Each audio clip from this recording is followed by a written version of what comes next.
Students, welcome back to PSC for CBSE। तो बच्चों आज हम पढ़ेंगे अकरेंस ऑफ मेटल यानी धातुओं की प्राप्ति। ठीक है, तो ये जो चैप्टर है आपका क्लास 10th की साइंस का चैप्टर नंबर 3 है, उसके आगे का पोर्शन है। इससे पहले भी हम जो इसके टॉपिक्स कवर कर चुके हैं, तो अगर आपने वो वीडियोस नहीं देखे हैं तो उनके जो लिंक है वो आपको डिस्क्रिप्शन में मिल जाएंगे। आज हम पढ़ेंगे अकरेंस ऑफ मेटल यानी कि धातुओं की प्राप्ति। ठीक है, ये जो आपका चैप्टर 3 का लास्ट वीडियो है। ठीक, तो बाकी के वीडियो का लिंक जो आपको डिस्क्रिप्शन में मिल जाएगा, आप वहाँ से उनको देख सकते हैं। ठीक है, तो अपने वीडियो को शुरू कर लेते हैं। तो सबसे पहले अकरेंस ऑफ मेटल यानी कि मेटल कहाँ पर पाए जाते हैं, मेटल को किस किस तरीके से प्राप्त किया जाता है। ठीक है, तो उसके अंदर जो सबसे पहले हमें पढ़ना है, उसके अंदर हमें पढ़ना है मिनरल्स, जिसको हम हिंदी में खनिज कहते हैं कि ये क्या होता है। ठीक है, तो मिनरल्स क्या होते हैं? मिनरल्स ऐसे कंपाउंड्स होते हैं, मिनरल्स ऐसे कंपाउंड होते हैं जो कि अर्थ के क्रस्ट में, कहाँ पर? अर्थ के क्रस्ट में नेचुरली पाए जाते हैं। उनको हम क्या कह देते हैं? उनको हम मिनरल्स कह देते हैं। ठीक है, तो द मेटल्स और कंपाउंड्स, मेटल या फिर compound which occur naturally in the earth crust are known as minerals. ठीक है, तो ऐसे कंपाउंड जो कि अर्थ के क्रस्ट में नेचुरली पाए जाते हैं उनको हम क्या कहते हैं? उनको मिनरल्स कहते हैं। ठीक है, तो यही बात हिंदी में कि पृथ्वी की भूपर्पटी में प्राकृतिक रूप से पाए जाने वाले तत्वों या यौगिकों को हम क्या कहते हैं? खनिज कहते हैं। ठीक है, मतलब खनिज क्या है? ऐसे यौगिक हैं, क्या है खनिज? ऐसे यौगिक हैं जो कि पृथ्वी की भूपर्पटी में पाए जाते हैं और वो भी प्राकृतिक रूप से पाए जाते हैं, अपने आप पाए जाते हैं। तो उन खनिजों को हम क्या कह देते हैं? उन यौगिकों को हम क्या कह देते हैं? खनिज उनको कह देते हैं। ठीक है, आगे हमारे पास माता और किसे कहते हैं, यानी कि अयस्क क्या होता है। ठीक, तो जो और एक तरीके का मिनरल है, बस ये ऐसा मिनरल होता है, ऐसा खनिज होता है जिसके अंदर जो मेटल की जो मात्रा है बहुत ज्यादा होती है। मतलब कि एक ऐसा खनिज, एक ऐसा मिनरल जिसके अंदर जो मेटल का परसेंटेज है वो बहुत ज्यादा है, तो उस मिनरल को हम क्या कह देते हैं? और जो है उस मिनरल को हम कह देते हैं ORE। ठीक है, तो ये दे रखा है एट सम प्लेसेस, कुछ जगहों पर minerals contain a very high percentage of a particular metal, यानी कि कुछ जगहों पर क्या होता है? जो मिनरल्स होते हैं उनके अंदर बहुत ही ज्यादा हाई परसेंटेज में क्या होता है? कोई भी एक पर्टिकुलर मेटल पाया जाता है और उस मेटल को निकालना कैसा रहता है? हमारे लिए फायदेमंद रहता है। ठीक है, तो इस मिनरल को हम क्या कह देते हैं? और कह देते हैं। क्या कह देते हैं? और कह देते हैं। जैसे कि हमारे पास में होती है सल्फाइड और होती है, ऑक्साइड और होती है, कार्बोनेट और होती है, वो हमारे पास में कुछ और होते हैं। कैसे कैसे होते हैं हम आगे पढ़ेंगे। ठीक है, सारी चीजें आपको क्लियर होती जाएंगी, धीरे धीरे हम आगे पढ़ते जाएंगे। ठीक है, तो अयस्क क्या होता है? अयस्क के कुछ स्थानों पर क्या होता है? खनिजों में कोई एक फिक्स धातु, कोई एक विशेष धातु काफी ज्यादा मात्रा में पाई जाती है। ठीक है, जिसको निकालना हमारे लिए कैसे रहता है? बहुत ज्यादा लाभकारी होता है, यानी बहुत ज्यादा फायदेमंद होता है। तो इन्हीं खनिजों को हम क्या कह देते हैं? इन्हीं खनिजों को हम अयस्क कह देते हैं। मतलब कि अयस्क क्या है? अयस्क एक तरीके का खनिज है, लेकिन हाई परसेंटेज मेटल वाला एक खनिज है। मतलब ऐसा खनिज एक ऐसा मिनरल है जिसके अंदर जो मेटल की जो परसेंटेज है वो बहुत ज्यादा है, मतलब धातु उसके अंदर बहुत ज्यादा पाया जाता है और उसको धातु को निकालना हमारे लिए फायदेमंद है। तो हम क्या कहेंगे? उस खनिज को अयस्क कह देंगे। क्या कह देंगे? उस खनिज को अयस्क, यानी कि और जो है उस मिनरल को कह देंगे। ठीक है, आगे इसके उदाहरण जैसे कि सल्फाइड अयस्क, ऑक्साइड अयस्क और कार्बोनेट अयस्क। ठीक है, ये हमारे पास अयस्क के कुछ उदाहरण है और उसके कुछ एग्जाम्पल्स है। ठीक है, चलिए आगे चलते हैं। आगे हमारे पास में आता है गैंग किसे कहते हैं, यानी कि गैंग, इनको हिंदी में भी कहते हैं। तो गैंग क्या होते हैं? ठीक है, तो गैंग क्या होते हैं? जब अर्थ रहेगी, अर्थ के क्रस्ट के अंदर, मतलब धरती के अंदर क्या रहेगा? खनिज रहेंगे, यानी कि मिनरल्स रहेंगे। मिनरल्स के अंदर क्या होगा? ओर्स होंगे। ठीक है, अब उनको अर्थ में से निकाला जा रहा है, जब उनको अर्थ में से निकाला जाएगा तो जो ओर रहेगी उसके ऊपर क्या रहेगा? मिट्टी से निकाला जा रहा है अर्थ में से, तो काफी सारी सॉइल, काफी सारे सैंड उस पर जो लगे हुए रहेंगे। मतलब कि ये सब क्या है? कुछ इंप्योरिटीज है। तो जब हम ओर को उसके अर्थ के क्रस्ट में से निकालते हैं तो क्या होता है? उस पर काफी सारी जो है इंप्योरिटीज लगी हुई रहती है। क्या लगी हुई रहती है? काफी सारी उस पर जो है इंप्योरिटीज लगी हुई रहती है। ठीक, और इन्हीं इंप्योरिटीज को, इन्हीं अनवांटेड पार्टिकल्स को हम क्या कह देते हैं? गैंग कह देते हैं। कि मतलब कि जब हम उसको अर्थ में से निकालते हैं, और को, मिनरल को जब हम अर्थ में से निकालते हैं, खनिज को जब धरती की सतह से निकाला जाता है, तब क्या होता है? उस पर काफी सारी क्या होती है? मिट्टी, रेत वगैरह लगा रहता है और इन्हीं कणों को हम क्या कह देते हैं? इनको हम गैंग कह देते हैं। क्या कह देते हैं? गैंग कह देते हैं। तो मतलब जब हम अर्थ में से उनको निकालते हैं तो उस पर क्या लगा हुआ रहता है? उन पर गैंग पार्टिकल्स लगे हुए रहते हैं। ठीक है, और इन गैंग पार्टिकल को हटाया जाता है। तो इन गैंग पार्टिकल को जब हटाया जाता है तो इनको एक स्पेशल नाम दिया जाता है। उस प्रोसेस का नाम है एनरिचमेंट ऑफ ओर, यानी कि ओर को साफ कर देते हैं। तो ओर को साफ करना क्या कहलाता है? Enrichment of ore. मतलब कि हमने जमीन में से ओर को निकाला, उस पर काफी सारी मिट्टी, रेत वगैरह, काफी सारी गंध उस पर लगी हुई थी, अशुद्धियां उस पर लगी हुई थी, तो उसको साफ करा जाएगा। तो ओर को जो साफ किया जाता है, उस साफ करने के प्रोसेस को हम कहते हैं एनरिचमेंट ऑफ ओर, यानी कि अयस्कों को यहां पर लिख लेना कि अयस्कों का समृद्धिकरण। क्या लिखेंगे यहां पर? हम धातु नहीं लिखना है यहां पर, हमें लिखना है अयस्कों का समृद्धिकरण। ठीक है, अयस्कों का समृद्धिकरण। ठीक है, इसके 3-4 नाम है। एनरिचमेंट ऑफ ओर है, कंसंट्रेशन ऑफ ओर है, या फिर प्योरिफिकेशन ऑफ ओर। ये सारे नाम क्या है? प्योर को साफ करने के। मतलब कि ऐसा प्रोसेस होता है जिसके अंदर हम क्या करते हैं? प्योर ओर को साफ करते हैं, मतलब कि उसके ऊपर से गैंग पार्टिकल्स को हटा देते हैं। ये देखा है, it is the process of removal of impurities such as sand, soil sand etcetera from the ore prior to the extraction of metal. Metal को ओर में से निकालने से पहले हम मेटल को ओर को साफ करते हैं। ओर को साफ कैसे करते हैं, मतलब जो उस पर सॉइल वगैरह लगा हुआ, जिस पर सैंड पार्टिकल लगे हैं, मतलब कि जिस पर गैंग पार्टिकल लगे हुए हैं, उनको साफ किया जाता है। और उन गैंग पार्टिकल को दूर करने को, रिमूव करने के प्रोसेस को हम क्या कहते हैं, एनरिचमेंट ऑफ ओर कहते हैं, या फिर कंसंट्रेशन ऑफ ओर कहते हैं, यानी कि अयस्कों का समृद्धिकरण या फिर अयस्कों का सांद्रण जो इनको कहा जाता है। ठीक है, तो ये क्या है, ये ऐसी प्रक्रिया है जिसमें धातु के निष्कर्षण से पहले, मतलब धातु को निकालने से पहले जो अयस्क होती है, अयस्क से अशुद्धियां जैसी मिट्टी, रेत आदि को हटाया जाता है। तो मतलब गैंग कणों को हटा रहे, गैंग पार्टिकल्स को हटा रहे, तो गैंग पार्टिकल्स को हटाने के प्रोसेस को, इस प्रक्रिया को हम क्या कहते हैं, अयस्कों का समृद्धिकरण कह देते हैं, या फिर अयस्कों का सांद्रण भी जो इनको कहा जाता है, या फिर आप कह सकते हैं अयस्कों का शुद्धिकरण भी इनको कहते हैं। ठीक है, अयस्कों को साफ करना क्या कहलाता है, अयस्क का समृद्धिकरण या अयस्कों का सांद्रण जो है कहलाता है। ठीक है, चलिए ये हमने 4 पॉइंट पढ़े, फिर उसके बाद आगे आता है एक्सट्रैक्शन ऑफ मेटल। ठीक है, तो अभी हमने देखा क्या, अभी हमने देखा यहाँ पर कि सबसे पहले जो हमारे पास में होता है वो क्या होता है, सबसे पहले हमारे पास में होता है ओर, सबसे पहले हमारे पास में होता है मिनरल। क्या होता है, मिनरल होता है। मिनरल के बाद हमें क्या मिलता है, मिनरल के बाद हमें मिलता है ओर। ओर के पास लगी हुई रहती है काफी सारी गैंग पार्टिकल्स। ठीक है, उन गैंग पार्टिकल्स के हटाने को प्रोसेस को हम क्या कहते हैं, कंसंट्रेशन ऑफ ओर कहते हैं, या फिर एनरिचमेंट ऑफ ओर भी कह सकते हैं आप। ठीक है, तो कंसंट्रेशन ऑफ ओर कहा जाता है, यानी कि अयस्कों का समृद्धिकरण कहा जाता है। आप जब इस ओर को साफ कर देंगे, मतलब कंसंट्रेशन कर रहे हैं ओर का, इसका मतलब क्या कर रहे हैं, हम ओर को साफ कर रहे हैं, तो जो ओर होगी उसके अंदर से हमें क्या मिलेगा, मेटल मिलेगा। ठीक है, तो हमें क्या मिलेगा, मेटल मिलेगा। तो ये सारी चीजें हमने पढ़ ली हैं। हमने मिनरल पढ़ लिया, यानी कि हमने खनिज को पढ़ लिया, खनिज क्या होता है, हमने ओर भी पढ़ लिया, ओर किसे कहते हैं, हमें गैंग पार्टिकल भी पता चल गया क्या होता है, किसे कहते हैं। ठीक है, हमें कंसंट्रेशन ऑफ ओर भी पता चल गया। तो हमने क्या कर दिया, अब तक हमने ओर को साफ कर दिया है, ओर को साफ किया। अब हम उस ओर के अंदर से, उस अयस्क के अंदर से हम क्या निकालेंगे, मेटल्स को निकालेंगे, धातुओं को निकालेंगे। ठीक है, तो अब यही हमारा प्रोसेस चल रहा है कि एक्सट्रैक्शन ऑफ मेटल, यानी कि जो ओर हमने साफ किए उसके अंदर से धातुओं को किस तरीके से निकाला जाता है। ठीक है, तो जो मेटल होती है, मेटल निकाली जाती है उसके ओर से। ठीक है, metal is extracted from its ore, यानी कि मेटल को उसके ओर में से, उसके अयस्क में से जो धातु को निकाला जाता है। ठीक है, अयस्क से धातु का निष्कर्षण होता है, निष्कर्षण का मतलब उसको निकाला जाता है।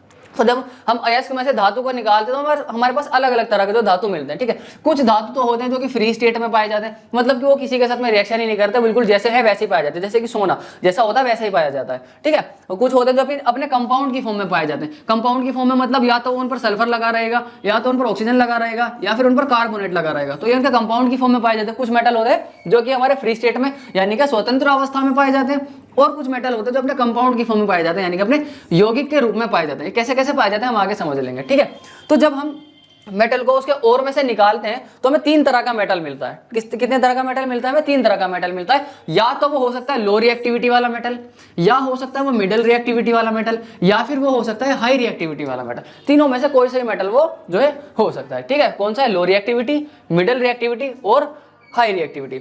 हमने एक चैप्टर नंबर 1 पढ़ा था, उसके अंदर हमने क्या रिएक्टिविटी देखा था, डिस्प्लेसमेंट रिएक्शन उसके अंदर देखा था हमने। ठीक है, डिस्प्लेसमेंट रिएक्शन के अंदर हमने चीज देखी थी कि हमें एक चीज याद करनी पड़ेगी, रिएक्टिविटी सीरीज, सक्रियता श्रेणी। उसके अंदर हमने मेटल का अरेंजमेंट देखा था कि जो सबसे ऊपर मेटल थे वो सबसे ज्यादा हाईली रिएक्टिव थे। ठीक है, जैसे कि सोडियम वगैरह जो थे वो कैसे थे, सोडियम था, पोटेशियम था, कैल्शियम था, ये क्या थे, सबसे ज्यादा हाईली रिएक्टिव मेटल थे। ठीक है, फिर उसके बाद हमने जो है मिडल रिएक्टिव वाले देखे थे, मध्यम अभिक्रियाशीलता वाले तत्व देखे थे, जैसे कि हमारे पास में था आयरन था, जिंक था। ठीक है, ये थे। और हमने क्या देखा था, कुछ ऐसे मेटल थे जो कि लो रिएक्टिविटी वाले मेटल थे, मतलब वो बहुत ही कम अभिक्रिया करते हैं या फिर वो अभिक्रिया नहीं करते। जैसे कि हमने देखा था किसको, गोल्ड को देखा था, हमने सिल्वर को देखा था। ठीक है, या फिर हमने मरकरी को देखा था, ये ऊपर नीचे हो सकते हैं। ठीक है, हमने मरकरी को, तो हमने कुछ ऐसे मेटल देखे थे, 3 तरह के मेटल हमने देखे थे कि एक तो मेटल है जो कि सबसे ज्यादा रिएक्टिव होगा, एक मेटल है जो कम रिएक्टिव होगा। ठीक है, और एक मेटल होगा जो बीच में रिएक्टिव होगा, ना बहुत जल्दी से रिएक्शन करेगा ना ही बहुत धीरे रिएक्शन करेगा, मॉडरेट लेवल पर उसकी जो रिएक्टिविटी होगी। ठीक है, तो ये उन्हीं तरह के मेटल जो हमको और में से मिलते हैं जो यहाँ पर लिखे हुए हैं। ठीक है, या तो हमें मिल सकता है वो लो रिएक्टिविटी वाला, यानी कि कम अभिक्रियाशीलता, जिसको निम्न अभिक्रियाशील भी कहते हैं। ठीक है,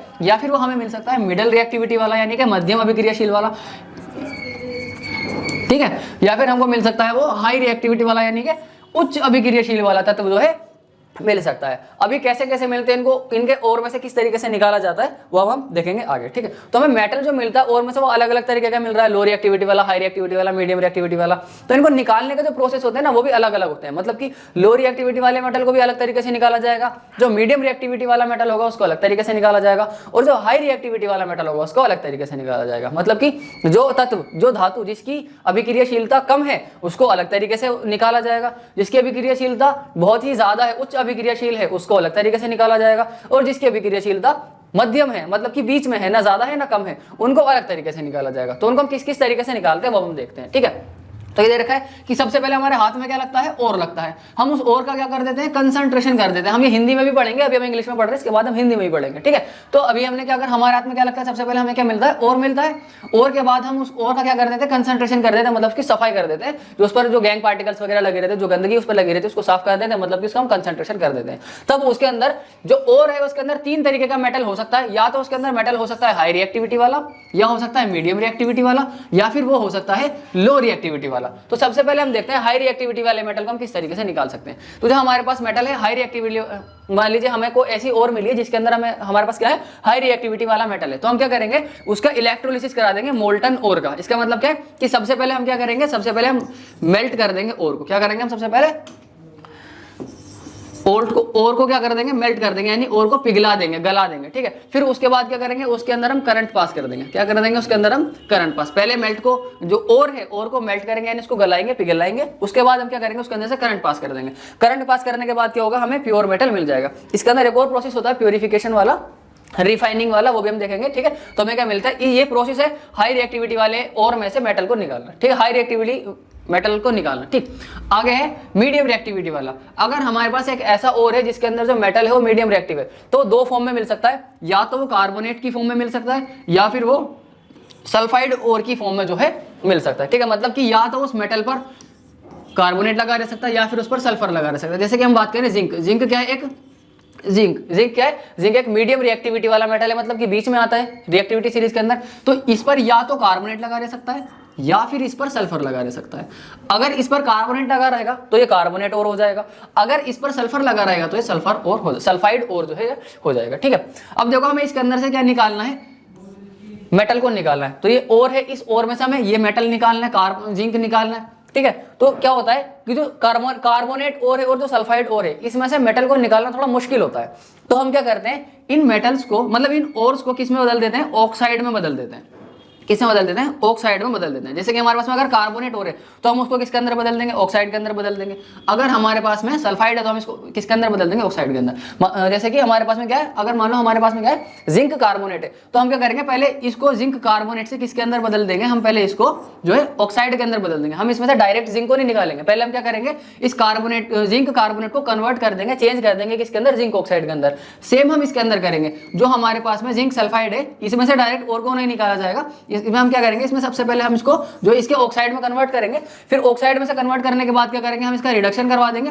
रिडक्शन करवाने के बाद क्या होगा, हमें प्योर मेटल जो है मिल जाएगा। वैसे इसमें सेम किया जाएगा, क्योंकि सेम हो गया ना, ऑक्साइड हो गया, तो इनका रिडक्शन करवा देंगे। रिडक्शन करवाने के बाद क्या होगा, हमें प्योर मेटल जो है मिल जाएगा, ठीक है। इस तरीके से हमें मेटल मिलता है। तो यहाँ पर यही दे रखा है कि जो हमारे पास में मेटल है, मीडियम रिएक्टिविटी वाला जो मेटल है वो दो तरीके से मिल सकता है, या तो हमें कार्बोनेट ओर की फॉर्म में मिल सकता है, या फिर सल्फाइड ओर की फॉर्म में मिल सकता है।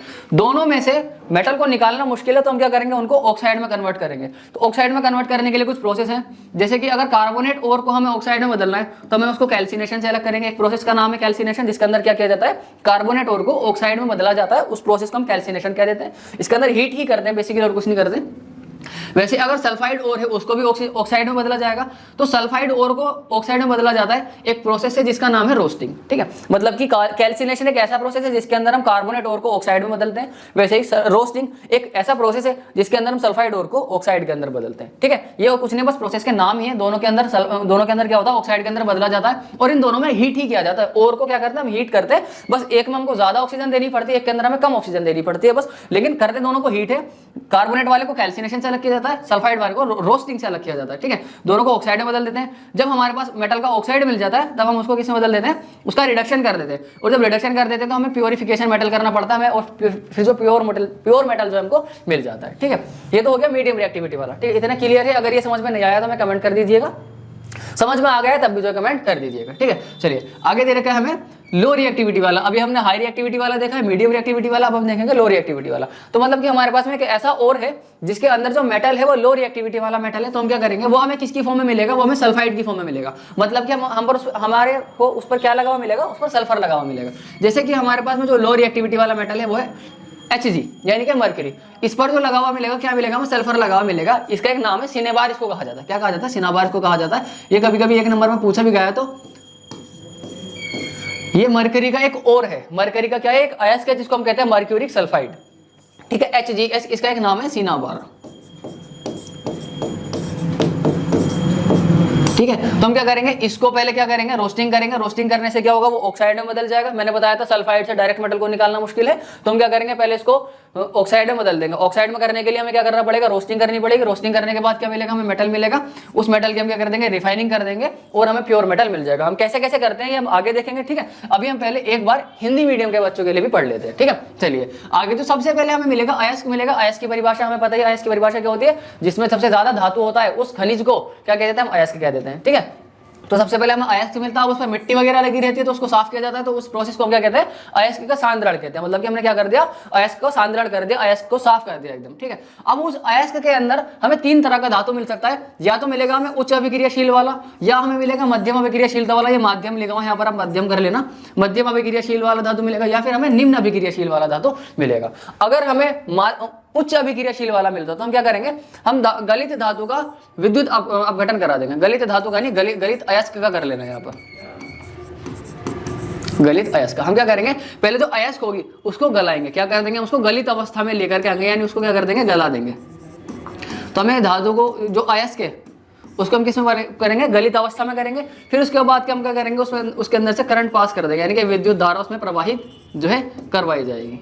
क्या करवाई जाएगी, उसके अंदर से विद्युत धारा प्रवाहित की जाएगी, यानी कि पास करवाई जाएगी, ठीक है। और जब उसके अंदर करंट पास करा देंगे तो हमें क्या मिलेगा, हमें शुद्ध धातु जो है मिल जाएगी। ये तो था तरीका उच्च अभिक्रियाशील धातु को निकालने का। अब हम देखेंगे मध्यम अभिक्रियाशील धातु को किस तरीके से निकाल सकते हैं, ठीक है। तो जो और होगी, अयस्क होगा जिसके अंदर मध्यम अभिक्रियाशील वाला धातु है, उसको हम दो तरीके से निकाल सकते हैं। या मतलब कि वो जो मिलेगा वो दो तरीके से मिल सकता है, या तो हमें मिलेगा वो कार्बोनेट अयस्क के रूप में, या फिर वो मिलेगा यहाँ पर आप इसको कर लेना सल्फाइड अयस्क के रूप में। ये गलत हो गया, यहाँ पर आप लिख लेना सल्फाइड अयस्क के रूप में हमें मिलेगा, ठीक है। ये यहाँ पर, ठीक है। तो जो धातु है वो हमें दो तरीके से मिल सकता है, या तो हमें कार्बोनेट अयस्क के रूप में मिल सकता है, या फिर हमें सल्फाइड अयस्क के रूप में मिल सकता है। अब कार्बोनेट में से या फिर सल्फाइड में से धातु को निकालना मुश्किल है, तो हम क्या करते हैं, उसको जो है धातु के ऑक्साइड में बदल देते हैं। किसे बदल देते हैं, धातु के ऑक्साइड में बदल देते हैं। तो कार्बोनेट को धातु के ऑक्साइड में बदलने के लिए हम क्या करते हैं, एक तरीका है, एक प्रोसेस है जिसका नाम क्या है, निस्तापन, ठीक है ना। ये ऐसी प्रक्रिया है जिसके अंदर कार्बोनेट अयस्क को ऑक्साइड में बदला जाता है। किसमें बदला जाता है, कार्बोनेट अयस्क को ऑक्साइड में बदला जाता है। इस प्रक्रिया को हम क्या कहते हैं, निस्तापन कहते हैं। फिर वैसे ही सल्फाइड अयस्क में से भी मेटल को निकालना, धातु को निकालना मुश्किल होता है, तो हम क्या करते हैं, उसको ऑक्साइड में बदलते हैं। तो सल्फाइड अयस्क को ऑक्साइड में बदला जाता है। उस प्रोसेस का नाम है, उस प्रक्रिया का नाम है भर्जन। मतलब कि भर्जन वह प्रक्रिया है जिसके अंदर सल्फाइड अयस्क को धातु के ऑक्साइड में परिवर्तित किया जाता है, ठीक है। तो भर्जन से हम क्या करते हैं, सल्फाइड को ऑक्साइड में बदल देते हैं। अब हमने क्या करा, धातु को उसके ऑक्साइड में बदल दिया। जैसे कि हमने एग्जांपल लिया था ZnO का, तो हमने क्या करा, धातु को उसके ऑक्साइड में बदल दिया। अब क्या होगा, अब हम इसका अपचयन करा देंगे। क्या करा देंगे, अपचयन करा देंगे, मतलब कि रिएक्शन करवा देंगे। मोस्टली कार्बन के साथ में करवाई जाती है, तो क्या करेंगे, हम इसका अपचयन करवा देंगे और क्या होगा, हमें धातु मिल जाएगा। हमें क्या मिल जाएगा, शुद्ध धातु जो है मिल जाएगा। इस तरीके से क्या होगा, हमें शुद्ध धातु मिल जाएगा। किस तरीके से मिलता है हम अभी आगे देखेंगे, ठीक है। तो ये तो था मध्यम अभिक्रियाशील वाले धातु को किस तरीके से निकाला जाता है। अब हम देखेंगे कि निम्न अभिक्रियाशील वाले धातु को किस तरीके से निकालते हैं, ठीक है। तो निम्न अभिक्रियाशील वाले धातु को निकाला जाता है। जो निम्न अभिक्रियाशील वाला धातु होता है उसका जो अयस्क है वो हमें सल्फाइड की फॉर्म में मिलता है, यानी कि हमें सल्फर लगा हुआ उस पर मिल सकता है। जैसे कि निम्न अभिक्रियाशील माता है हमारा मरकरी, उस पर लगा हुआ मिल सकता है हमको सल्फर, ठीक है। तो इसको हम बोलते हैं मरकरी ऑक्साइड, और इसका एक नाम है जिसको हम कहते हैं सिनाबार। ये मरकरी के क्या है, मरकरी के अयस्क का एक नाम है सिनाबार।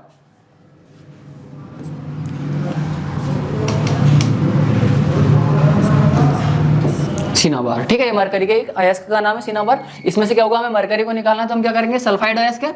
अब इस सल्फाइड अयस्क में से डायरेक्ट धातु को निकालना मुश्किल है, तो हम क्या करेंगे, पहले इसको ऑक्साइड के अंदर बदलेंगे। ऑक्साइड में बदलने के लिए प्रक्रिया का नाम क्या है? भर्जन, क्योंकि सल्फाइड से ऑक्साइड में बदलेंगे तो भर्जन करना पड़ेगा। फिर उसके बाद हमें धातु मिलेगा और जो धातु है उसका हम परिष्करण करवा देंगे तो हमें शुद्ध धातु मिल जाएगा। ठीक है, ये कैसे कैसे होता है अब हम आगे देखते हैं। ठीक है, तो हम सबसे पहले देखेंगे कि जो लो रिएक्टिविटी वाले जो मेटल होते हैं उनको उनके ओर में से किस तरीके से एक्सट्रैक्ट किया जाता है, मतलब उनको किस तरीके से निकाला जाता है। ठीक है, तो यही हमारे टॉपिक का नाम है, extracting metals low in the activity series. यानी कि जो रिएक्टिविटी सीरीज होती है उसके अंदर से जो लो रिएक्टिविटी वाले मेटल होते हैं उनको उनके ओर में से, उनके अयस्क में से किस तरीके से निकाला जाता है। ठीक है, तो हमें पता है जो लो रिएक्टिविटी वाले मेटल होते हैं वो कैसे होते हैं? बहुत ही ज्यादा अनरिएक्टिव होते हैं, यानी कि अनअभिक्रिया होते हैं, मतलब कि जल्दी से वो रिएक्शन नहीं करते हैं। ठीक है, लेकिन कुछ होते हैं जो कि अपने अयस्क के रूप में पाए जाते हैं, जैसे कि हमारे पास में मरकरी है, वो अपने मर्क्यूरिक सल्फाइड की फॉर्म में पाया जाता है, और जो कॉपर है वो कॉपर सल्फाइड की फॉर्म में पाया जाता है। ठीक है, इसका एक नाम है जिसको हम कहते हैं सिनाबार। ठीक है, ये क्या है? ये एक मरकरी के ऑक्साइड का, सॉरी मरकरी के एक और का, यानी मरकरी के एक अयस्क का एक नाम है, HgS उसका फॉर्मूला होता है। ठीक है, केमिकल नाम तो इसका मर्क्यूरिक ऑक्साइड है और वैसे इसका नाम क्या है? सिनाबार है। ठीक है, तो अब इस मर्क्यूरिक सल्फाइड में से हमें मर्क्यूरी को निकालना है। ठीक है, तो अभी हमने थोड़ी देर पहले पढ़ा था कि सल्फाइड अयस्क में से, सल्फाइड ओर में से डायरेक्ट धातु को निकालना मुश्किल होता है, तो हम क्या करते हैं? हम उसको किसके अंदर बदल देते हैं? मर्क्यूरिक ऑक्साइड के अंदर, मतलब कि धातु ऑक्साइड के अंदर बदल देते हैं। और जब हम धातु ऑक्साइड के अंदर उसको बदल देते हैं तो हम उसमें से धातु को निकाल लेते हैं। ठीक है, हम कैसे करते हैं देखिए, तो जो हमारे पास में क्या है? मर्क्यूरिक सल्फाइड है, इसके अंदर से हमें धातु को निकालना है, तो पहले हम इसको किसके अंदर बदल देंगे? हम मर्क्यूरिक ऑक्साइड के अंदर बदल देंगे। कैसे बदलेंगे? हम इसको हीट करना पड़ेगा। क्या करना पड़ेगा? हम इसको हीट करना पड़ेगा। ठीक है, तो जब हम हीट करेंगे तो मर्क्यूरिक सल्फाइड है वो ऑक्साइड के अंदर बदल जाएगा। इसका एक नाम भी था, थोड़ी देर पहले हमने पढ़ा था कि जो मर्क्यूरिक सल्फाइड, जो सल्फाइड अयस्क है उसको हम ऑक्साइड के अंदर बदल देते हैं एक प्रोसेस के थ्रू। उस प्रोसेस का नाम मुझे आप कमेंट करके बताएंगे। ठीक है, तो देखिए ये क्या होता है कि जब सल्फाइड और को हम हीट करते हैं तो क्या होता है? वो ऑक्साइड के अंदर चेंज हो जाएगा। अब इसी ऑक्साइड को हम क्या करेंगे? और हीट करेंगे, लेकिन अभी जो हमने हीट किया था वो ऑक्सीजन की प्रेजेंस में हीट किया था, लेकिन जब मेटल ऑक्साइड हमको मिल जाएगा उसको हम हीट करेंगे ऑक्सीजन की एब्सेंस के अंदर, तो हमें क्या होगा? हमको जो मेटल है वो मिल जाएगा और साथ में जो ऑक्सीजन होगा वो अलग हो जाएगी। ऑक्सीजन गैस जो होगी, ये वाला जो ऑक्सीजन था इसका ये अलग हो जाएगा। ठीक है, वैसे ही जो कॉपर होता है वो अपने सल्फाइड की फॉर्म में पाया जाता है, तो इसको भी क्या करेंगे? हम पहले ऑक्साइड के अंदर बदलेंगे। ठीक है, तो ऑक्साइड के अंदर कैसे बदलते हैं? हम इसको हीट करके इसको ऑक्साइड के अंदर बदलते हैं। अब हमें जो कॉपर ऑक्साइड मिल गया, यानी जो मेटल ऑक्साइड मिल गया, इसको हम फर्दर हीट, इसकी रिएक्शन करवा देते हैं कॉपर सल्फाइड के साथ में, और साथ में क्या होता है? कॉपर अलग हो जाता है और सल्फर डाइऑक्साइड गैस अलग हो जाती है, तो हमें क्या मिल जाता है? कॉपर जो है प्योर फॉर्म में मिल जाता है, सॉलिड की फॉर्म में कॉपर जो हमें मिल जाता है। ठीक है, चलिए ये तो था कि जो लो रिएक्टिविटी वाले मेटल हैं उनको किस तरीके से निकाला जा सकता है। ठीक है, अब हम देखेंगे कि जो मीडियम रिएक्टिविटी वाले मेटल हैं, ठीक है, जो रिएक्टिविटी सीरीज के मिडल में आते हैं, बीच में आते हैं, जिनकी अभिक्रियाशीलता मध्यम है, उनको उनके अयस्क में से किस तरीके से निकाला जाता है। ठीक है, तो टॉपिक का ही नाम है हमारे extracting metals in the middle of the activity series, यानी कि सक्रियता श्रेणी के मध्य में स्थित धातुओं का निष्कर्षण, मतलब कि जो सक्रियता श्रेणी है उसके बीच में जो धातु आते हैं उनको उनके अयस्क में से कैसे निकाला जाता है। ठीक है, तो हमें पता है जो मिडिल रिएक्टिविटी वाले मेटल होते हैं वो कैसे होते हैं? मॉडरेटली रिएक्टिव होते हैं, यानी कि उनकी अभिक्रियाशीलता कैसी होती है? मध्यम उनकी जो है अभिक्रियाशीलता होती है, मतलब कि वो बहुत तेजी के साथ में रिएक्शन भी नहीं करते और बहुत ही धीरे भी रिएक्शन नहीं करते। उनकी जो रिएक्टिविटी सीरीज के अंदर वो बहुत मिडल में आते हैं, यानी कि कैसी रिएक्टिविटी रहती है उनकी?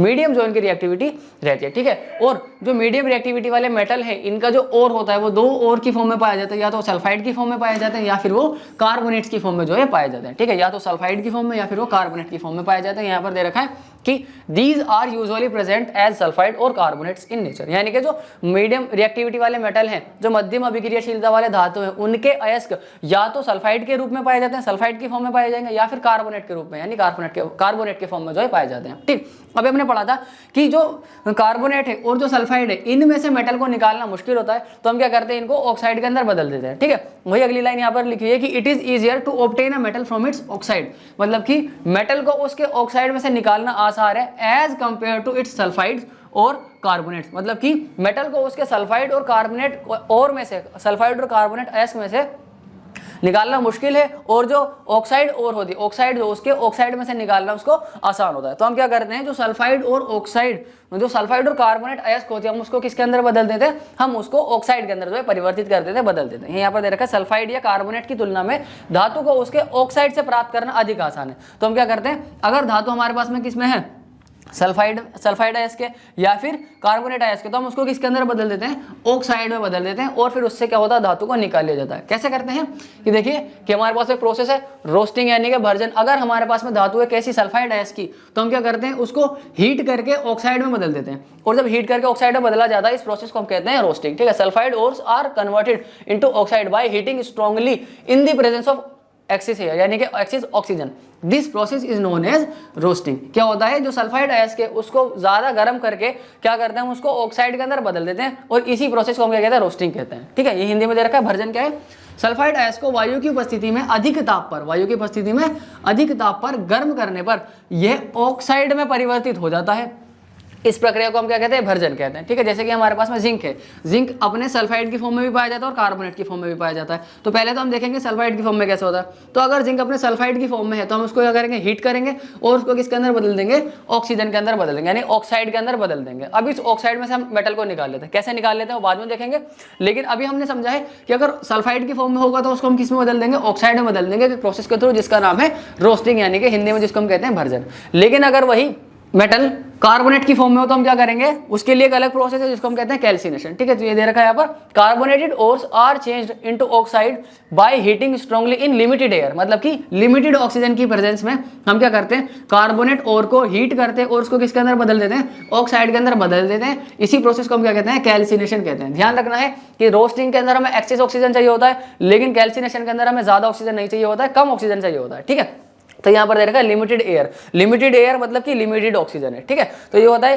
कि जो कार्बोनेट है उसको हम हीट करते हैं, लेकिन यहाँ पर ऑक्सीजन नहीं है, तो ऑक्सीजन की एब्सेंस में मान के चलो, या फिर बहुत ही कम अमाउंट ऑफ ऑक्सीजन चाहिए होता है, तो कार्बोनेट और को हीट करते हैं और उसको किसके अंदर बदल देते हैं, ऑक्साइड के अंदर बदल देते हैं। ठीक है, अभी हमने सल्फाइड और को भी ऑक्साइड के अंदर बदला था, कार्बोनेट और को भी ऑक्साइड के अंदर बदल दिया। अब ये जो ऑक्साइड है, ये जो मेटल ऑक्साइड है, इसके अंदर से मेटल को किस तरीके से निकाला जाता है। तो हमने देखा था कि जो ऑक्साइड है उसका क्या करा देते हैं, हम रिडक्शन करवा देते हैं। तो रिडक्शन करवाने के लिए हमें एक रिड्यूसिंग एजेंट चाहिए होता है, जो कि है हमारे पास में कार्बन। ठीक है, तो हम क्या करते हैं, जो जिंक ऑक्साइड हमें मिला, यानी कि जो मेटल ऑक्साइड है उसकी रिडक्शन करवा देते हैं रिड्यूसिंग एजेंट से, जो कि क्या होता है, हमको मेटल, जिससे प्योर मेटल मिल जाता है और साथ में जो कार्बन मोनोऑक्साइड गैस निकल जाती है। जैसे इस केस में हमने कार्बन का इस्तेमाल किया, तो वो क्या करेगा, कार्बन जिंक ऑक्साइड के साथ में रिएक्शन करेगा, जिससे कि क्या होगा, कार्बन मोनोऑक्साइड गैस बनेगी और साथ में जिंक जो होगा वो अलग हो जाएगा और जो होगा हमारा प्योर मेटल जो है मिल जाएगा। ठीक है, तो ये तो था कि जो मीडियम रिएक्टिविटी वाले मेटल होते हैं उनको उनके ओर में से किस तरीके से निकाला जाता है। ठीक है, तो एक एक चीज का आपको ध्यान रखना है। फिर उसके बाद अगला आता है, ये थर्मिट रिएक्शन क्या होती है, यानी थर्मिट अभिक्रिया किसे कहते हैं। तो अगला देखो, थर्मिट रिएक्शन क्या होता है, जिसको हम हिंदी में कहते हैं थर्मिट अभिक्रिया क्या होती है। ठीक है, तो जो आयरन होता है, आयरन ऑक्साइड की हम रिएक्शन करवा देते हैं एल्यूमिनियम ऑक्साइड के साथ में, तो हमें क्या मिलता है, आयरन मिलता है, वो भी लिक्विड फॉर्म में मिलता है। ठीक है, और साथ में एल्यूमिनियम ऑक्साइड अलग होता है और साथ में काफी ज्यादा हीट निकलती है। ये हीट इतनी ज्यादा निकलती है कि जो आयरन हमें मिला है वो लिक्विड की फॉर्म में मिलता है, द्रव अवस्था में हमें जो लोहा मिलता है।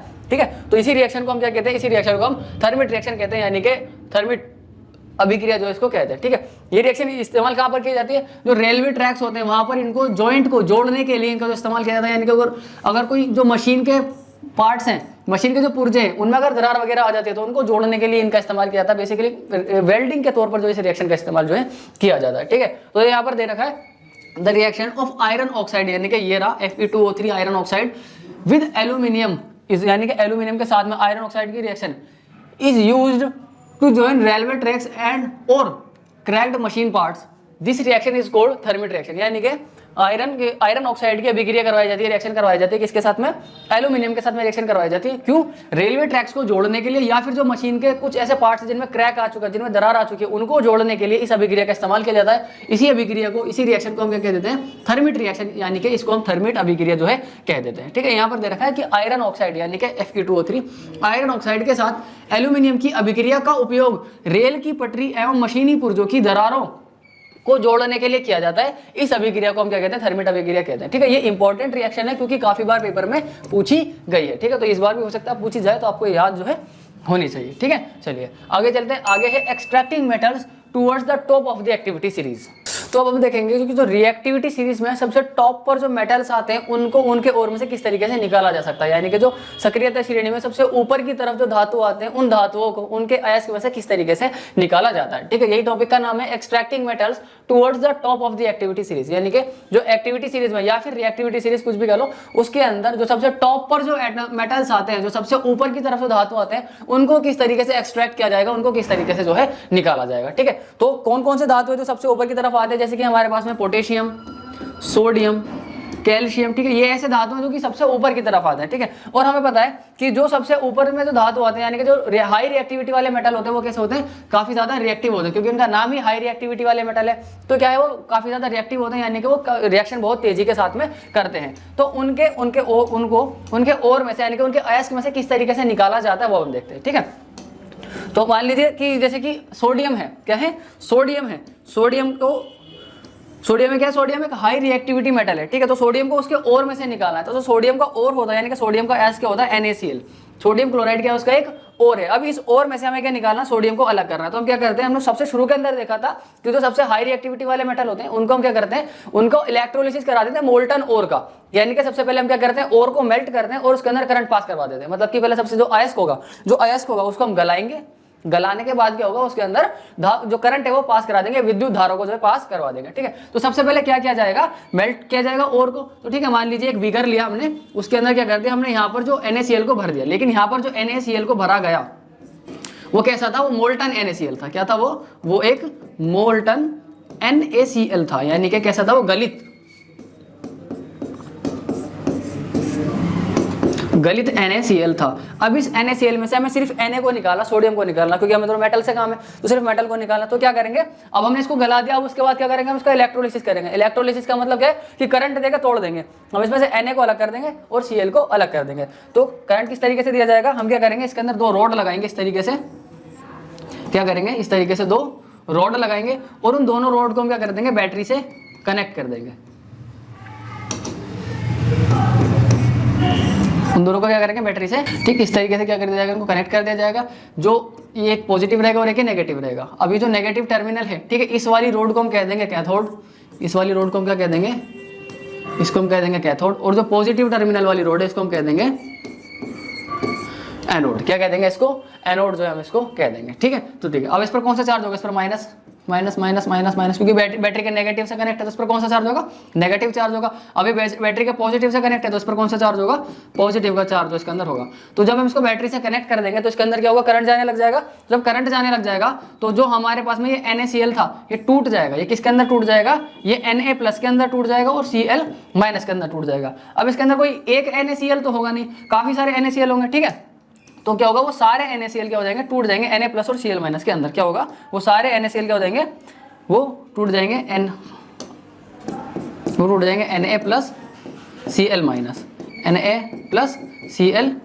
ठीक है, Na+ और Cl-,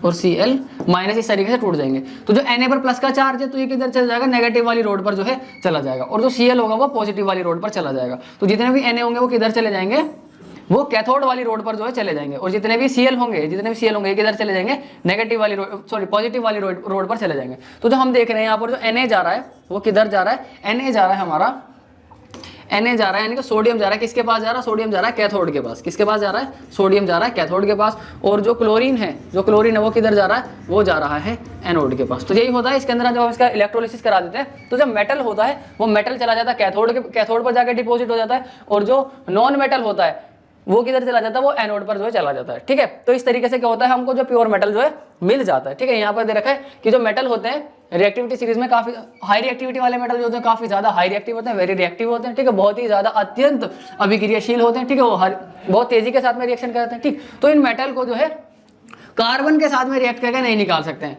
जैसे कि हमने लास्ट करा था, ठीक है। क्या करा था, पहले मेटल को ऑक्साइड के अंदर करा, ऑक्साइड के अंदर बदलने के बाद क्या करा हमने, उसको रिडक्शन करवा दिया, कार्बन के साथ में रिएक्शन करवा दी, तो हमें प्योर मेटल मिल गया। लेकिन हाई रिएक्टिविटी वाले मेटल के साथ में ऐसा नहीं कर सकते, उनको हम कार्बन के साथ में रिएक्शन करके नहीं निकाल सकते। इनको एक अलग प्रोसेस से निकाला जाता है जिसका नाम है इलेक्ट्रोलिटिक रिडक्शन, जो कि हमने अभी किया था, ठीक है। तो इसमें क्या होता है, जैसे कि सोडियम है, मैग्नीशियम है, कैल्शियम है, are obtained by electrolysis of their molten chloride. तो हम क्या करते हैं, इनका इलेक्ट्रोलिसिस करा देते हैं इनके मोल्टन क्लोराइड का, जैसे कि हमने यहाँ पर किया था। इसका क्लोराइड था, सोडियम क्लोराइड, इसको मेल्ट कर दिया तो मोल्टन NaCl बन गया, मोल्टन सोडियम क्लोराइड बन गया, ठीक है। अब इसका हमने क्या कर दिया, इलेक्ट्रोलिसिस करा दिया, यानी कि इसमें से करंट पास करवा दिया, ठीक है। तो यहाँ पर क्या गया, तो metals are deposited at the cathode. तो जो मेटल होगा वो मेटल किधर चला जाएगा, वो कैथोड पर चला जाएगा, ठीक है। तो मेटल किधर चला गया, तो सोडियम मेटल था वो किधर चला गया, कैथोड पर चला गया। और जो वेयर एज क्लोरीन यानी कि एक नॉन मेटल है तो ये किधर चला जाएगा, एनोड पर चला जाएगा। तो यहाँ पर जो क्लोरीन चला गया था वो किधर चला गया था, वो एनोड पर जो है चला गया था, ठीक है। तो जितने भी मेटल होंगे वो सारे के सारे किधर चले जाएंगे, वो कैथोड पर चले जाएंगे, और जितने भी नॉन मेटल होंगे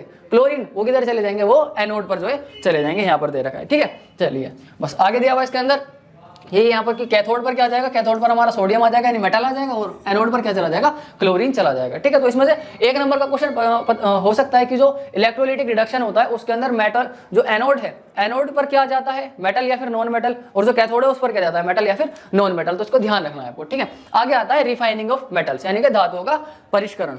हाँ, धातुओं का परिष्करण यानी कि धातुओं का परिष्करण किस तरीके से जो है किया जाता है। अब हमारा अगला टॉपिक आता है रिफाइनिंग ऑफ मेटल यानी कि धातुओं का परिष्करण यानी कि धातु को किस तरीके से जो है शुद्ध किया जाता है। ठीक है, तो क्या होता है, ज्यादातर जो मेटल मिलता है वो पूरी तरीके से प्योर नहीं रहता। ठीक है, जो मीडियम रिएक्टिविटी वाले मेटल है जिनको हमने रिडक्शन मेथड से प्योर किया था वो पूरी तरीके से 100% वो प्योर नहीं होते। तो क्या किया जाता है, एक और मेथड किया जाता है जिससे कि हम उनको प्योर करते हैं, मतलब उनसे भी ज्यादा और प्योर मेटल को जो है निकाला जाता है। वो कैसे निकाला जाता है, यहाँ पर दे रखा है कि metals produced by the reduction process are not very pure. तो जो रिडक्शन प्रोसेस से हमने मेटल्स को निकाला था, रिडक्शन प्रोसेस से हमने कौन से मेटल्स को निकाला था, हमने रिडक्शन मेथड से मिडल रिएक्टिविटी वाले मेथड को, मिडल रिएक्टिविटी वाले मेटल्स को हमने निकाला था। ठीक है, जो मिडल रिएक्टिविटी वाले मेटल होते हैं या तो अपने कार्बोनेट की फॉर्म में होते हैं या फिर अपने सल्फाइड की फॉर्म में होते हैं। अब उन दोनों में से, कार्बोनेट और सल्फाइड में से और को मेटल को निकालना मुश्किल है, तो उसको किसके अंदर बदल देते हैं हम, उनको मेटल ऑक्साइड के अंदर चेंज कर देते हैं। और जब उनको मेटल ऑक्साइड के अंदर चेंज कर देते हैं तो उसका रिडक्शन करवा देते हैं, और रिडक्शन करवाने के बाद हमें प्योर मेटल मिल जाता है। ठीक है, तो जो रिडक्शन मेथड से मुझे प्योर जो मेटल मिला था वो बहुत ज्यादा प्योर नहीं होता, बहुत ज्यादा शुद्ध नहीं होता, यहाँ पर दे रखा है। ठीक है, तो अपचयन प्रक्रमों से प्राप्त धातुएं पूर्ण रूप से शुद्ध नहीं होती। क्या होती है, वो टोटली प्योर नहीं होती हैं। ठीक है, तो they contain impurities which must be removed to obtain the pure metal. ठीक है, तो उनके अंदर क्या, वो पूरी तरीके से प्योर नहीं है, इसका मतलब क्या है कि वो इम्प्योर है। ठीक है, अब वो इम्प्योर है तो क्या करना चाहिए, हमें उनमें से जो इम्प्योरिटीज है वो रिमूव करनी चाहिए ताकि हमें क्या मिले, प्योर मेटल मिले। ठीक है, तो उस इम्प्योरिटी को रिमूव करने के लिए एक मेथड किया जाता है जिसको हम कहते हैं इलेक्ट्रोलिटिक रिडक्शन, इलेक्ट्रोलिटिक रिफाइनिंग जो है कहा जाता है। क्या कहा जाता है इसको, विद्युत अपघटनी परिष्करण जो है इसको कहा जाता है। ठीक है, तो ये कि the most widely used method for refining impure metals is electrolytic refining, यानी कि जो धातु है उनमें से जो पूरी तरीके से प्योर धातु को निकालना है अगर हमें, तो उसको एक प्रोसेस से निकाला जाता है जिसका नाम क्या है, विद्युत अपघटनी परिष्करण। इसके अंदर क्या होता है ये हम आगे देखते हैं। ठीक है, तो यहाँ पर हमें दे रखा है कि इलेक्ट्रोलिटिक रिफाइनिंग यानी कि विद्युत अपघटनी परिष्करण, इसके अंदर क्या होता है। तो हम देखते हैं हमारा अगला टॉपिक जो कि है इलेक्ट्रोलिटिक रिफाइनिंग यानी कि विद्युत अपघटनी परिष्करण जिसको हम कहते हैं। ठीक है, तो काफी सारे मेटल्स हैं जो कि इस प्रोसेस से निकाले जाते हैं। ठीक है, जैसे कि हमारे पास कॉपर है, जिंक है, टिन है, निकल है, सिल्वर है, गोल्ड है, ये कुछ मेटल है। और भी काफी सारे मेटल है जो कि कैसे निकाले जाते हैं, इलेक्ट्रोलिटिक रिफाइनिंग वाले मेथड से जो है निकाले जाते हैं, यानी कि विद्युत अपघटनी परिष्करण से निकाले जाते हैं। ठीक है, कैसे निकाले जाते हैं इसके हम आगे देख लेते हैं इसमें। ठीक है, इसमें क्या किया जाता है कि जो भी मेटल आपको निकालना है उसको आपको मेटल का सॉल्ट सॉल्यूशन लेना पड़ेगा। ठीक है, जैसे कि आपको क्या निकालना है, आपको कॉपर को निकालना है, आपको क्या निकालना है, कॉपर निकालना है। तो आपको क्या करना पड़ेगा, एक बीकर के अंदर इसी कॉपर का एक सॉल्ट सॉल्यूशन लेना पड़ेगा। जैसे कि हमने यहाँ पर ये बीकर ले लिया, हमने यहाँ पर क्या ले लिया, ये बीकर ले लिया। अब इसके अंदर हमें कॉपर को निकालना है, प्योर कॉपर को निकालना, तो हम क्या करेंगे, इसमें कॉपर का एक सॉल्ट सॉल्यूशन ले लेंगे, जो कि कॉपर का सॉल्ट सॉल्यूशन है क्या हमारे पास में, कॉपर सल्फेट। ठीक है, वैसे अगर आपको जिंक को निकालना है तो आप क्या करेंगे, जिंक सल्फेट का एक सॉल्ट सॉल्यूशन ले लेंगे। ठीक, तो जो भी मेटल आपको निकालना है उसका एक सॉल्ट सॉल्यूशन लेंगे और उसको हम एक इलेक्ट्रोलाइट के तौर पर जो इस्तेमाल करेंगे।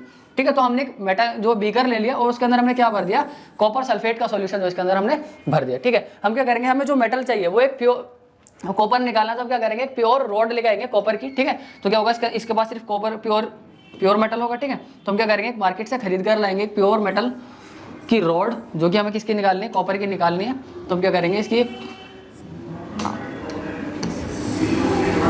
ठीक, तो हमने क्या करा, एक रॉड लेकर गए जो कि प्योर है कॉपर की। ठीक है, और एक वो रॉड लेंगे जिसके अंदर से हमें क्या निकालना है, जिसके अंदर से हमें मेटल को निकालना है, मतलब कि प्योर मेटल को हमको निकालना है। ठीक है, तो एक वो रॉड रखेंगे। ठीक, और इन दोनों रॉड को हमने क्या कर दिया, इलेक्ट्रोलाइट के अंदर डिप कर दिया और इन दोनों को हम क्या करेंगे, बैटरी से कनेक्ट कर देंगे। ठीक है, तो यहाँ पर क्या करेंगे, हम इसको बैटरी से जो है कनेक्ट जो है कर दिया जाएगा इनको। ठीक है, इस तरीके से क्या करते हैं, हमने इनको बैटरी से कनेक्ट कर दिया। ठीक, तो ये क्या होगा, जो इसमें ध्यान रखना है, जो प्योर वाली रोड होगी, जो आपका प्योर रोड है उसको तो हम करेंगे बैटरी के नेगेटिव से कनेक्ट, और जो इम्प्योर रोड होगी उसको हम करेंगे बैटरी के पॉजिटिव से कनेक्ट। इससे क्या होगा, जो प्योर वाली रोड पर जो है आपका नेगेटिव का साइन आ जाएगा। ठीक है, नेगेटिव चार्ज आ जाएगा इस पर।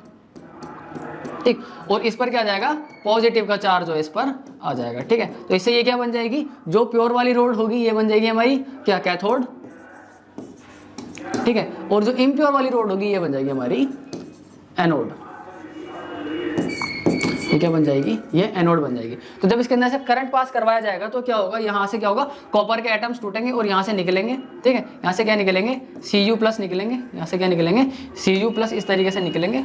ठीक है। और सॉल्यूशन से होते हुए किधर जाएंगे, एनोड वाली रोड पर जो है, सॉरी कैथोड वाली रोड पर जो है कॉपर के आयंस जो है ये चले जाएंगे और किधर चले जाएंगे, इस वाली कैथोड वाली रोड पर जमा हो जाएंगे। यहाँ पर देख रहे हैं हमने क्या, थिन स्ट्रिप लिया, पतली जो है ये रोड है और ये मोटी रोड है। तो क्या होगा, जैसे जैसे कॉपर के आयन इस पर जाते जाएंगे तो यहाँ से निकल रहे हैं और इधर जा रहे हैं। अब यहाँ से निकल के इधर जा रहे हैं तो इधर डिपॉजिट होते जा रहे हैं। तो जैसे जैसे इस पर डिपॉजिट होते जाएंगे तो ये वाली रोड क्या हो जाएगी, मोटी होती जाएगी, वाइड होती चली जाएगी, चौड़ी होती चली जाएगी। और ये वाली रोड क्या हो जाएगी, क्योंकि इसके अंदर से निकल रहे हैं तो ये पतली होती चली जाएगी। ठीक है, तो अब क्या होगा, इसके अंदर से हमें क्या मिल गया, प्योर मेटल जो है हमने निकाल लिया। ठीक है, प्योर मेटल किधर आ गया, हमारी कैथोड वाली रोड पर आ गया। ठीक है, हमारा क्या आ गया, Cu हमें निकालना था, कॉपर निकालना था, कौन सी रोड पर आ गया, हमारा कैथोड वाली रोड पर जो है हमारा प्योर मेटल जो है वो आ गया है। ठीक है, चलिए फिर उसके बाद जो इसके अंदर इम्प्योरिटी रहेगी, अगर वो सॉल्यूबल है, घुल सकती है, तो वो इस सॉल्यूशन के अंदर जो सॉल्ट सॉल्यूशन था हमारा कॉपर सल्फेट का, इसके अंदर घुल जाएगी। और अगर वो इनसॉल्यूबल है, घुल नहीं सकती, तो क्या होगा, वो मड के तौर पर क्या होगा, एनोड वाली रोड के नीचे क्या हो जाएगी, बैठ जाएगी। ठीक है,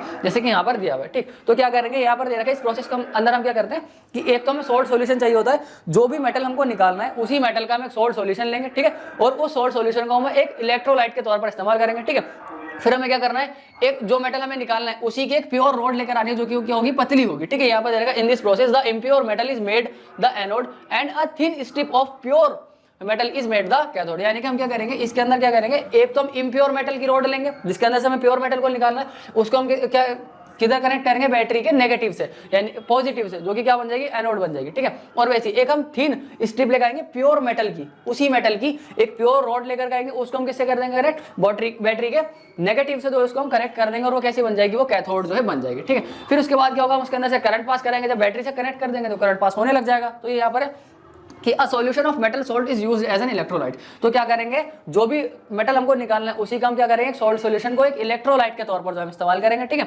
धातु के लवण विलयन का उपयोग विद्युत अपघट्य के रूप में इस्तेमाल किया जाता है। ठीक है, तो इसके अंदर से क्या होगा, जब इसके अंदर से करंट पास किया जाएगा तो on passing current through the electrolyte the pure metal from the anode dissolve into the electrolyte. ठीक है, तो क्या होगा, जब हम करंट पास करेंगे तो जो प्योर मेटल होगा ना, वो डिसॉल्व होगा इलेक्ट्रोलाइट के अंदर।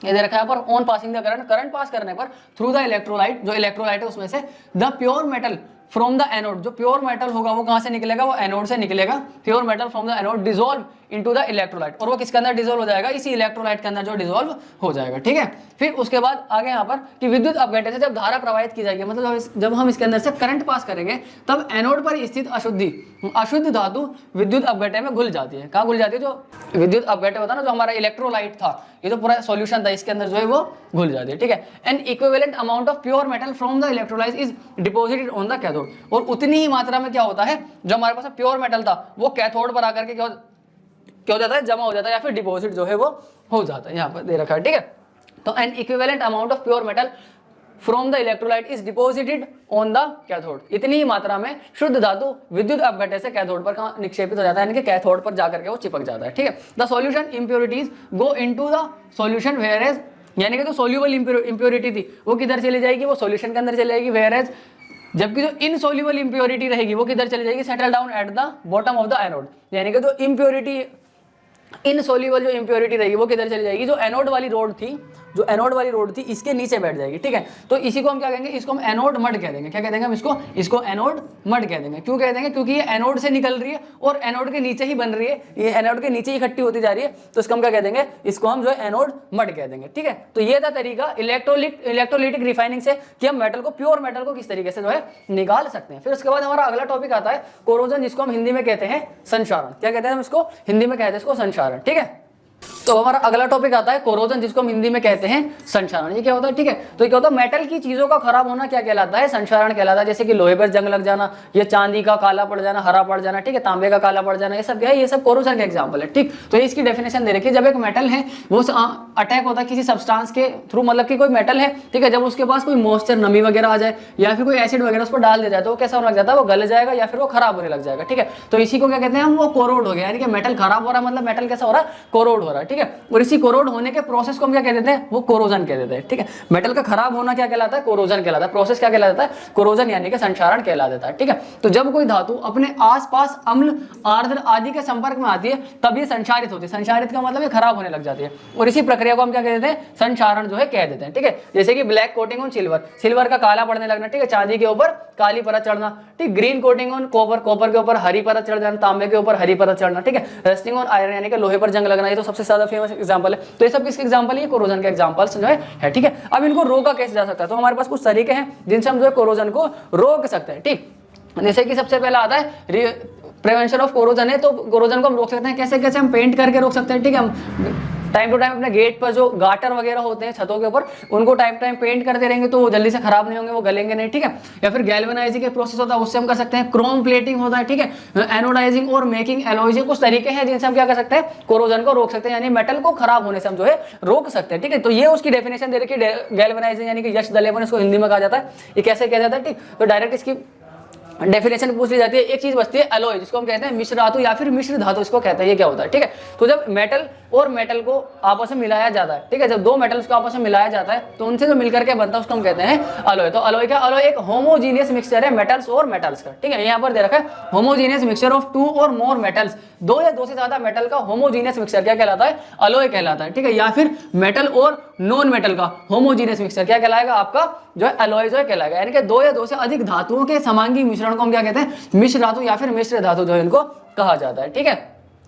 तो इसके अंदर क्या किया जाता है, अलॉय किस तरीके से बनाते हैं, it is prepared by first melting the primary metal. तो सबसे पहले क्या करते हैं, हमें कोई मेटल को अलॉय बनाना है, क्या करना है, हमें कोई अलॉय बनाना है, तो उसके अंदर हम सबसे पहले क्या करेंगे, मेटल को मेल्ट करेंगे, धातु को क्या करेंगे, पिघला देंगे, गला देंगे, ठीक है। And then dissolving the other elements in it to indefinite proportion. फिर उसके बाद क्या करेंगे, हम कुछ अलग एलिमेंट्स इनके अंदर ऐड करेंगे। पहले मेटल को मेल्ट करना है, पहले मेटल को गलाना है, फिर उसके बाद क्या करेंगे, कुछ एलिमेंट्स को जो है एक फिक्स प्रोपोर्शन के हिसाब से उसके अंदर ऐड करेंगे, डालेंगे, ठीक। और क्या होगा, फिर इसको ठंडा कर देंगे, it is then cooled to room temperature. और फिर हम क्या कर देंगे, इसको रूम टेम्परेचर पर इसको जो ठंडा कर देंगे, और फिर जो होगा हमारे उसके बाद में क्या तैयार हो जाएगा, एलॉय जो है वो तैयार हो जाएगा, यानी कि मिश्र धातु जो हमें मिल जाएगा, ठीक है। तो इसी के साथ में आपका चैप्टर खत्म हो जाता है, लास्ट टॉपिक था आपके चैप्टर का, ठीक। आपको चैप्टर कैसा लगा, अच्छा लगा, समझ में आया या नहीं समझ में आया, हमें कमेंट करके बताइएगा, ठीक है। चैप्टर को अभी तक लाइक नहीं किया, वीडियो को अभी तक लाइक नहीं किया तो लाइक कीजिए, चैनल पर नए हैं तो चैनल को सब्सक्राइब कर दीजिएगा। अगर अपने दोस्तों के साथ में अभी तक शेयर नहीं किया तो शेयर भी जरूर कर दीजिएगा।